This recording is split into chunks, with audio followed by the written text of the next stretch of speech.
show you some videos of some of the work that we've been doing. As Jean said, my name is Templeton, and I'm going to talk to you about lots of things. I had quite significantly short hair back then. But I wanted to tell you a little bit about thoughtden as a company. We founded it in 2005, and I guess our founding principle was digital curiosity. And in whatever form that may take, we marched on, and we played with games, with digital. We played outdoors, as Catherine has explained, and collaboration was at the source of it. So since then, we've moved in very many different directions, and that's partly why I'm here in San Francisco. So Dan's the technical director on the left, and I'm the creative director. So I'll do my best to structure things, but I might get a bit excited and carried away. So bear with me, and also please, Catherine as well, throw things into the ring, and everyone just ask questions. And so I wanted to also explain why I'm here, because I think Bristol is the San Francisco of England. We've got a very beautiful bridge, Clifton Suspension Bridge, like you have. We've got an amazing park called Ashton Court Park, very similar to the Golden Gate Park, where we have festivals and games. And I live on Haight Street here in San Francisco, and I was born on Gloucester Road in Bristol, and there's a fantastic vibrancy to Bristol that San Francisco has. And there's this fantastic vibrancy here that's shared in Bristol, and I think the parallels are becoming more and more obvious the longer I stay here. So I want to make the case for all of you guys coming over to Bristol.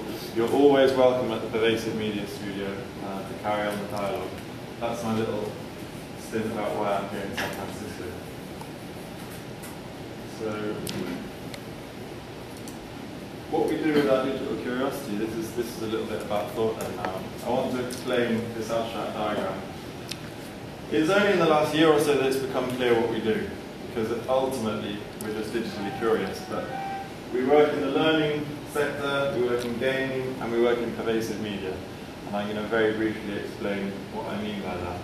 So gaming, these are a couple of online games that we've made for Southern Comfort, for Jack Daniels, for the Central Office of Information in that's the UK government. This is for a game for Channel 4. That one in the middle, the Bourbon Street Vampire Chase, that's for Southern Comfort. So we make games that essentially live online. That's how it all started. We just made playful games that kids could learn from them, clients could deliver brand messages through these games. And this down here, ICFES 2009, was when we first really got involved with pervasive gaming, street gaming, big gaming. And I'm going to come on to talk about that in a little while. But ultimately, gaming is at the core of our business, and I'd really like to sort of add to what Catherine said, that we learn through play, and play is really important to us as a company. And we're trying to persuade people like Jack Daniels and the BBC that play is the way forward. So, learning next, maybe. Learning. So, since graduating from Bournemouth University, I've lectured there, and we run intensive workshops for all the students there. We take 150 of them for 3 days, and we bring them through brainstorming exercises and teamwork. We've expanded that to work with UE, and also since my arrival in San Francisco, we're going to be working with College for Creative, what's it called? California College of the Arts. And some of you maybe are aware that they're designing a new course called Interaction Design, and I'll be talking a little bit about that. BBC Blast is a scheme that is sadly no longer running, but that's all about working with kids through play.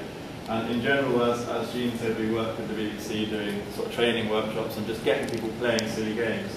And you mentioned the game Paparazzi, and there's a little variation on it, I think, where you put numbers on your back.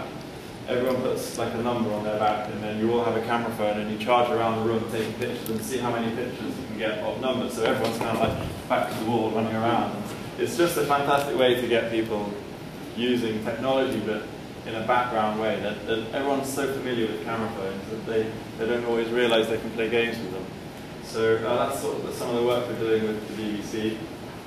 And this thing in the bottom right, Show Me the Money, that's a series of workshops that we've been running, which is ultimately about bringing a sense of commerciality to the more creative work that we do and that people do in Bristol in particular. And I think people often struggle to kind of communicate the benefits of this exciting work, and what we're trying to do is run workshops to help them find how ways to monetize their crazy ideas. And Bristol is full of crazy ideas.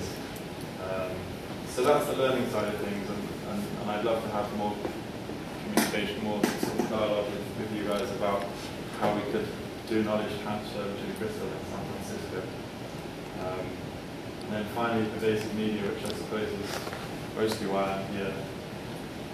This is the logo for the Pervasive Media Studio. We'll talk a little bit more about it, of course. HP Labs, Hewlett-Packard Labs, until this year had a huge research lab in Bristol, and sadly it had to close down. But they were a large part of the money that was put into the founding of the Pervasive Media Studio, and to this day they still work in that space.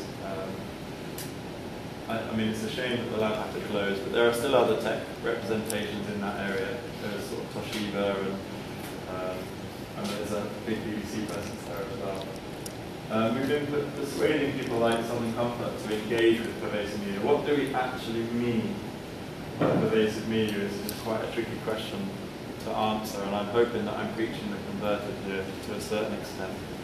Ubiquitous computing, pervasive computing. My understanding of it is that it's simply away from the laptop, away from the desk. You're mobile, you're outdoors. And so we've been getting Southern Comfort to do sort of projections on buildings and getting people to text in and using Wii controllers to play with things and just sort of taking it outdoors a little bit. And to return maybe to one of our founding principles as thoughtden, it's a lot about people. And technology can often get in the way, in my opinion. And pervasive media for me is about bringing the people together, and the technology takes the back seat. We also work with the Tate Gallery in London. They're a fantastic organisation and they're very open-minded. They've been running some great projects. They've worked with Hide and Seek, who are a similar organisation to come out and play. They're running similar outdoor games, which is fantastic. So my feeling is that the commercial world is certainly waking up to the sort of work that Catherine's doing and that we're involved with in Bristol. So what is the Pervasive Media Studio?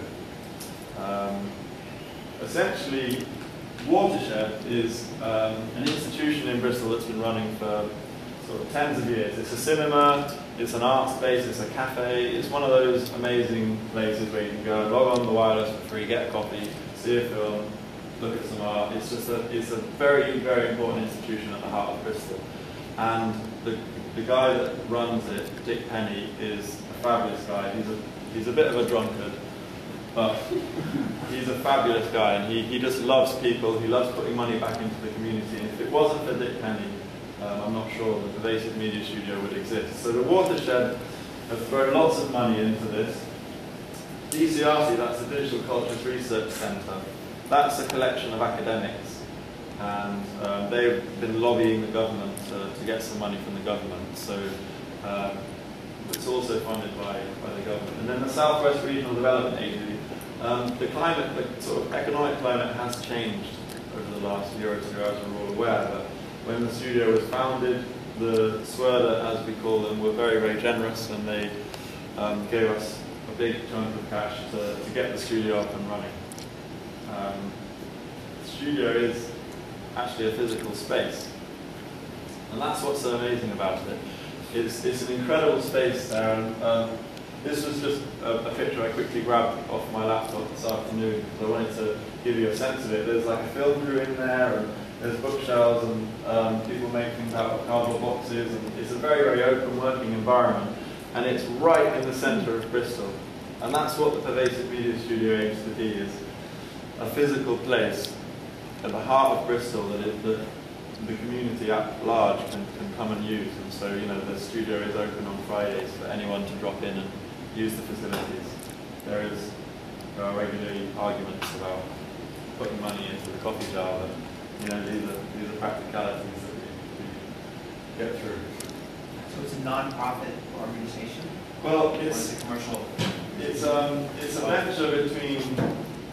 Well, now that Hewlett-Packard have kind of closed their operation in Bristol, essentially it's Watershed and the Digital Cultures and Research Centre, and the companies like myself that are part of a wider community. So there is a physical space where I could go in there at any point and talk with people, inventors, technicians, artists, and I'll go on to talk about the people that form the studio. But the studio in itself isn't a commercial entity. It's a community interest company, a CIC.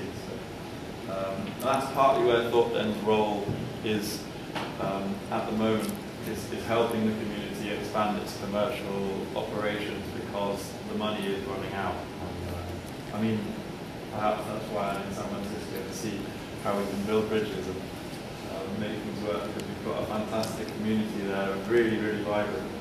We've got lots to share. So I'll talk about what actually is the studio, who's in there. This is a reminder to look at some videos. Yeah. So I hope I've screened them, and they should be queued and ready to roll. So let's see if this works. I'll play the show reel. We don't have audio, so I'll turn this up.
There are quite a few projects that we ran through in that video. One of them that I wanted to talk about actually was, it was when the two guys were running around like that. It was a theatre piece. There are two schemes that the Basic Media Studio run. There's a media sandbox and a theatre sandbox. And the theatre sandbox is about innovating in the field of theatre. And it was a really interesting experiment actually. They got sort of 200 people to watch a film piece of theatre, filmed traditionally from, you know, like as if it was a studio. And then they got 200 people to watch the piece of theatre filmed with pervasive cameras and sort of audio, like with mics on people's heads and cameras in boxes and using sensors, and the experience was much more engaging, and it was quite bizarre. And I ended up watching both versions, and it's amazing to see the difference of how this old technology of filming things can be kind of updated. And although that might sound abstract, it was essentially an experiment. How do we capture theatre using